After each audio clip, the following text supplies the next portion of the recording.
Hello everyone, and welcome to my Bold and Beautiful Today channel. Nick's proposal to Brooke fails, and Taylor pushes Ridge more. Nick Marone is remorseful and feels bad. However, his attitude did not stop him from showing Brooke Logan that enormous rock.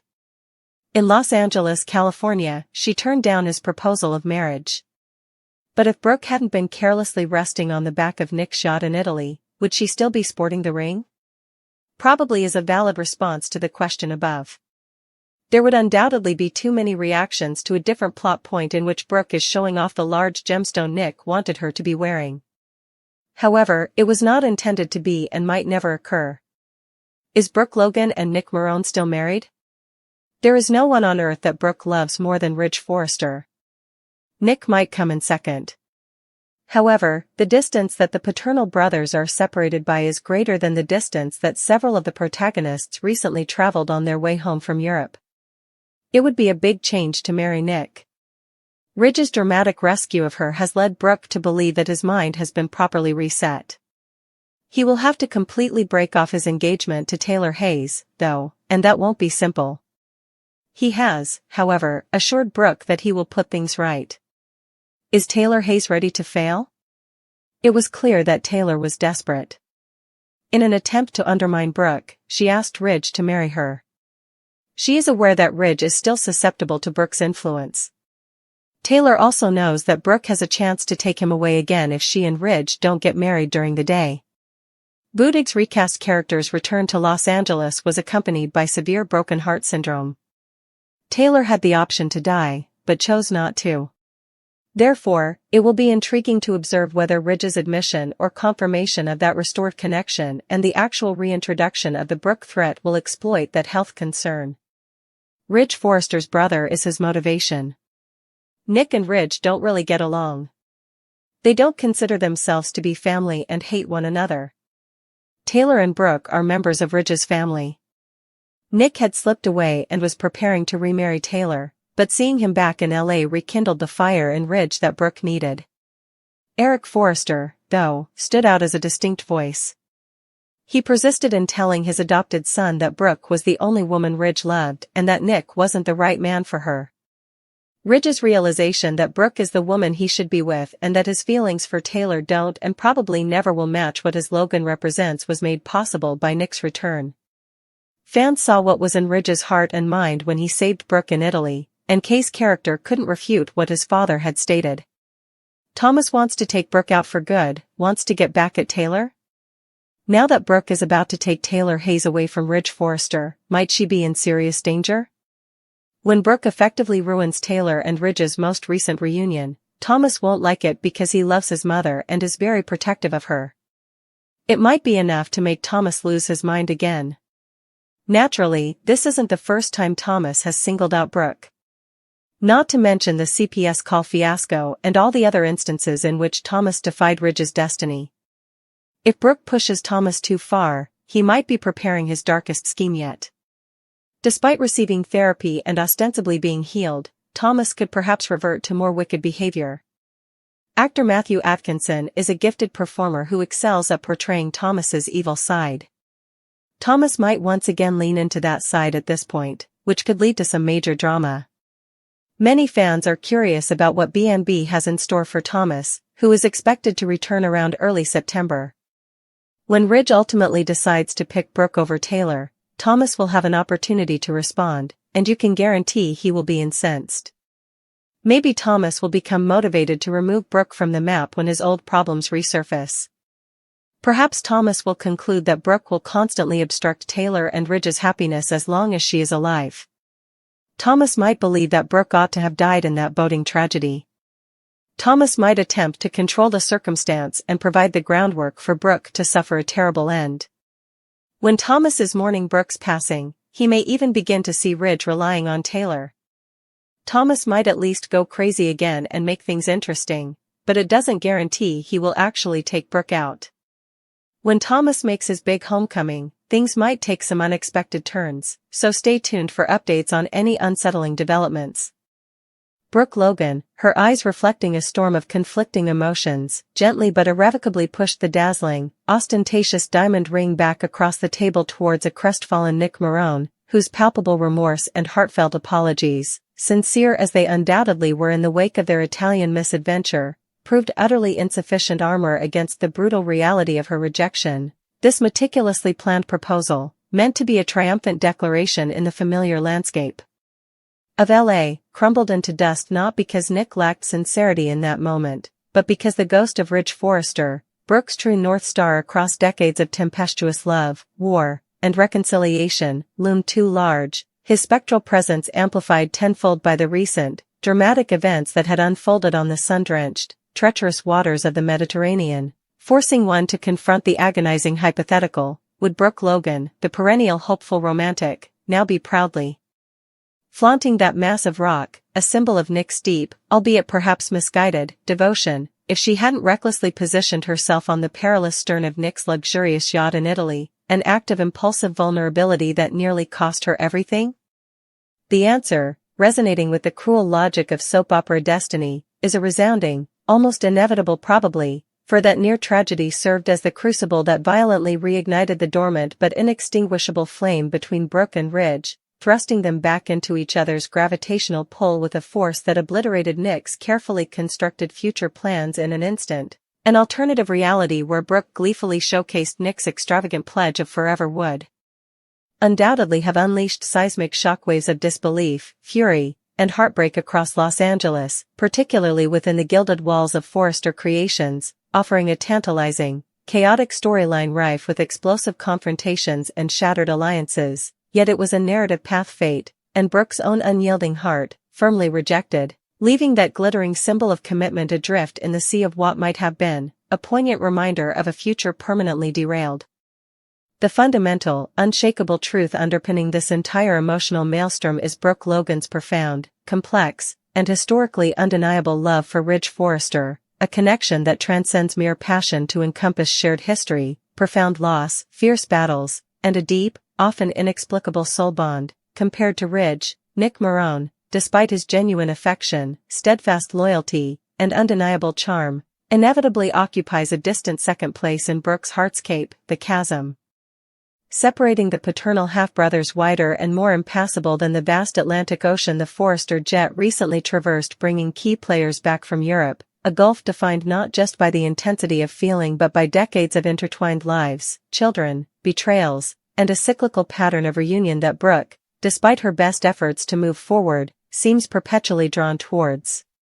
Marrying Nick, committing to a life untethered from the Forrester dynasty's epicenter and Ridge's tumultuous orbit, would necessitate a tectonic shift in Brooke's very identity, a relinquishing of the central narrative that has defined her existence for so long, a prospect rendered even more unthinkable now that Ridge's dramatic, life-risking plunge into the churning sea to save her has, in her fervent belief, performed a miraculous, definitive reset on his conflicted mind and heart, witnessing him battle the waves solely for her, an act of primal instinct overriding all other considerations, has convinced Brooke, perhaps naively yet understandably, that the fog of his recent entanglement with Taylor Hayes has finally lifted, revealing the bedrock of his love for her, the Logan he simply cannot live without.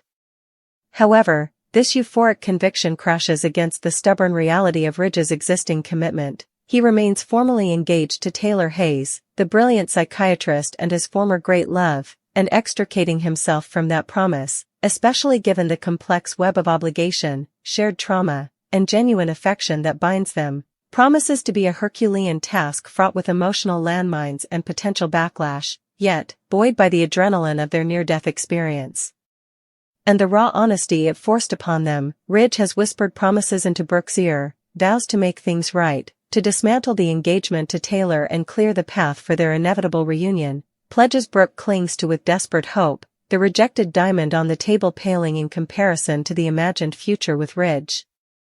Taylor Hayes, however, is a seasoned warrior in the decades-long battle for Ridge Forrester's heart, and her desperation, far from being hidden, radiates with an intensity bordering on the terrifying. Her recent, almost impulsive proposal to Ridge on the very cliffs overlooking the sea that nearly claimed Brooke's life was not merely a romantic gesture, but a calculated, strategic counterstrike against the ever-present Logan threat, a desperate attempt to fortify her position before Brooke could fully regain her footing and wield the undeniable power of their shared near-death experience.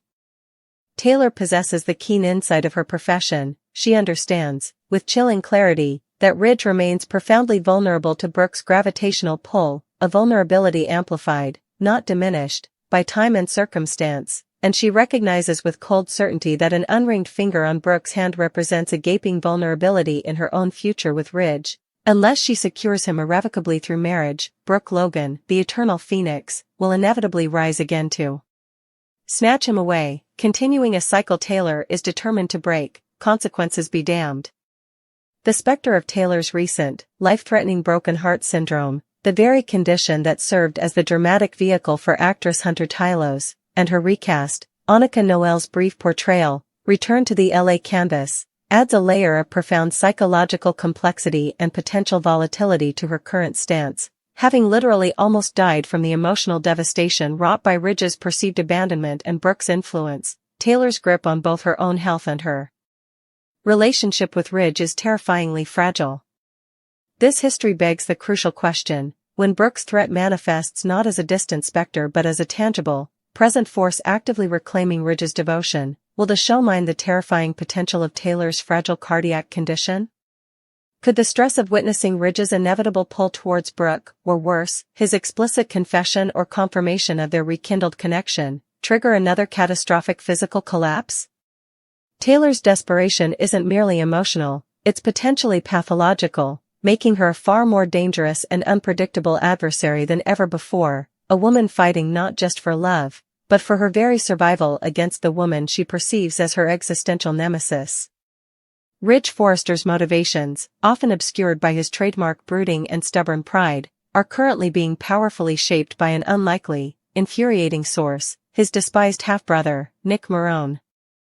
Their relationship is less a familial bond and more a perpetual state of Cold War, defined by mutual contempt, fierce competition, especially over Brooke, and a fundamental refusal to acknowledge any fraternal connection. They are oil and water, fire and ice, coexisting only through gritted teeth and for the sake of shared connections like Brooke or Eric.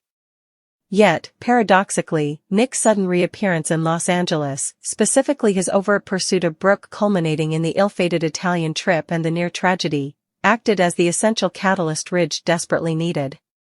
Seeing Nick actively vying for Brooke's heart, presenting her with a ring symbolizing a future Ridge himself had seemingly abandoned, ignited a primal possessiveness within Ridge that had dangerously dimmed. He had slipped away, emotionally adrift in the comforting, less turbulent harbor of his history with Taylor, actively preparing himself to walk down the aisle with her once more, a path that offered respite from the exhausting Logan Forrester volatility. Brooke needed that fire reignited, that sense of imminent, irrevocable loss, to shock Ridge out of his complacency and Taylor's carefully constructed haven. In this crucial moment, Eric Forrester, the family patriarch and a voice of enduring wisdom amidst the chaos, emerged as Ridge's crucial conscience. Eric, witnessing the unfolding drama and understanding the deep currents beneath the surface, persistently counseled his adopted son, cutting through Ridge's denials and self-deceptions. Eric forcefully reminded Ridge that Nick, despite his qualities, was fundamentally not the right man for Brooke, and more importantly, that Brooke Logan remained the singular, irreplaceable love of Ridge's tumultuous life, the woman whose absence left a void nothing else could fill. Nick's presence, therefore, served as a vital, albeit infuriating, mirror. It forced Ridge to confront the unbearable prospect of Brooke permanently belonging to another, especially a man he loathed, and this confrontation crystallized the truth Eric voiced: whatever affection, comfort, or shared history Ridge possessed with Taylor, it paled, now and likely forever, in comparison to the all-consuming, chaotic, and defining passion he shared with Brooke. Ridge, portrayed with layered intensity by Torsten K., found himself utterly incapable of refuting Eric's profound insight in the quiet moments of reflection that followed the Italian rescue, the raw terror he felt seeing Brooke in peril, the instinctive drive to save her at any cost, laid bare the contents of his heart and mind for both himself and the audience, revealing a love for Brooke so fundamental that it overrode every other consideration, every promise made to Taylor, every rational thought. Brooke Logan was, is, and seemingly always will be his epicenter. The undeniable truth Nick's proposal, however grand, could never eclipse, leaving Taylor to fight a desperate, potentially devastating rearguard action against a force of nature she can never truly extinguish. Brooke Logan threatens to shatter his mother Taylor Hayes' latest, hard-won chance at happiness with Ridge Forrester. Thomas's return to Los Angeles in early September isn't merely a homecoming, it's the arrival of a volatile element into an already supercharged atmosphere, timed precisely for the moment Ridge, swayed by decades of tangled history and undeniable chemistry, inevitably chooses Brooke over Taylor once again, a decision that won't just wound Taylor but will ignite a white-hot fury in her fiercely protective son, a fury potent enough to potentially shatter the rehabilitated facade Thomas has painstakingly built and plunge him back into the abyss of villainy he once inhabited, with Brooke squarely in his crosshairs as the architect of his mother's devastation. Thomas's adoration for Taylor is his core, his North Star. She represents unconditional love, stability, and the idealized family unit he craves, especially after the traumas and losses they've endured. Witnessing her heartbreak, seeing the hope drain from her eyes as Brooke, his father's perpetual destiny, triumphantly claims Ridge once more, won't be mere disappointment for Thomas, it will be a profound betrayal, a personal affront, and a direct challenge to his deepest desire to see his parents reunited and his mother finally secure in the love she deserves. The sheer audacity of Brooke, a woman Thomas views as the perennial interloper, the serpent in their familial Eden, successfully torpedoing Taylor and Ridge's reunion will feel like a declaration of war, a deliberate act of cruelty targeting the person he holds most sacred, and Thomas, with his history of extreme reactions and a psyche still bearing the scars of past instability, is uniquely ill-equipped to process this loss rationally or peacefully. We must not, forget the chilling precedent. Thomas has targeted Brooke before with terrifying ruthlessness. The memory of his calculated, malicious call to Child Protective Services, weaponizing Douglas's well-being in a grotesque ploy to manipulate hope and destroy Brooke's family, stands as a stark monument to the depths he can sink when his desires are thwarted. That wasn't an isolated incident, it was the apex of a pattern of hostility, manipulation, and outright aggression towards Brooke, whom he has consistently seen as the immovable obstacle blocking Ridge's path back to Taylor, the corrosive force preventing his family's wholeness. His past actions prove a disturbing capacity to rationalize monstrous deeds in the name of protecting his family narrative, a narrative where Taylor and Ridge belong together, and Brooke is the villainous disruptor. While therapy and his focus on Douglas have presented a calmer, more controlled Thomas recently, the specter of his past demons always lingers beneath the surface. The question isn't if Brooke pushing him too far could reignite the darkness, but how explosively it will manifest this time. Ridge's ultimate choice of Brooke isn't just a romantic rejection for Taylor. For Thomas, it's the ultimate validation of Brooke's perceived toxic influence, proof that she holds an unholy sway over his father that transcends reason or loyalty, and this proof could be the sledgehammer that shatters the carefully constructed walls of his rehabilitation, unleashing the pent-up rage and resentment he's harbored for years. Imagine the scene searing into Thomas's psyche, Taylor, heartbroken yet trying to maintain dignity, while Brooke radiates triumphant vindication beside Ridge. This image won't evoke mere anger in Thomas, it will fester into a consuming, corrosive hatred. The whispers will start, insidious and dark, as long as Brooke Logan breathes, she will always be there. She will always find a way back. She will always destroy Mom's happiness. She is the disease, and Ridge is too blind, too weak, to see it. This poisonous logic, born of desperation and a twisted protective instinct, could easily metastasize into a terrifying conclusion: Brooke's continued existence is the problem. The unthinkable thought, once merely a flicker of resentment during past conflicts, could solidify into a chilling conviction: she should have perished in that boating accident. That near-death experience wasn't a tragedy narrowly averted in Thomas's potentially warped perspective, it was a cosmic mistake that needs correcting. The idea that Ridge, shattered by grief, would naturally turn to Taylor for solace, finally freeing him from Brooke's manipulative grasp and allowing the rightful couple to find peace in their shared loss, could become a horrifyingly seductive fantasy for Thomas. He wouldn't just be removing an obstacle. In his distorted view, he'd be orchestrating a tragic but necessary reset, paving the way for his mother's ultimate happiness and his family's restoration, a delusion terrifying in its self-justifying grandeur. This isn't to say Thomas will necessarily succeed in some murderous plot. The conventions of daytime drama often thwart such ultimate acts, but the sheer intent, the return to his psycho persona, promises electrifying, high-stakes drama. Matthew Atkinson's exceptional talent, proven time and again in portraying Thomas's unsettling charm that can curdle into menace in a heartbeat, his ability to convey chilling calculation or unhinged rage with equal conviction, is tailor-made for this descent. Atkinson truly shines when exploring Thomas's darker complexities, making the prospect of him leaning back into this territory incredibly compelling. Thomas's return isn't just about reacting to Ridge's choice, it's about acting upon his reaction with terrifying purpose. He might meticulously observe Brooke's routines, identify vulnerabilities, perhaps even engineer a situation reminiscent of past dangers, a suspicious accident near water, tampered equipment at Forrester Creations, a staged threat designed to look like something else. The scary news teased isn't just about Brooke facing danger, it's about the audience witnessing Thomas's psyche fracture anew, the therapy in progress crumbling under the weight of his obsessive love for his mother and his seething hatred for the woman he blames for all their pain. The tension won't just be if Brooke survives, but how far Thomas will go, what lines he will cross this time, and whether the darkness will fully consume him or if some last shred of humanity, perhaps anchored by Douglas, can pull him back from the brink.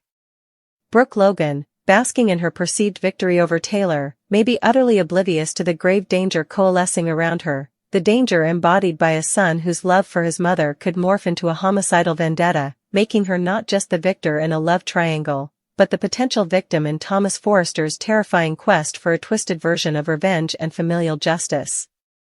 The stage is set, the players are moving, and Thomas's return heralds not just drama, but potentially the most chilling chapter yet in his long, turbulent history with Brooke Logan.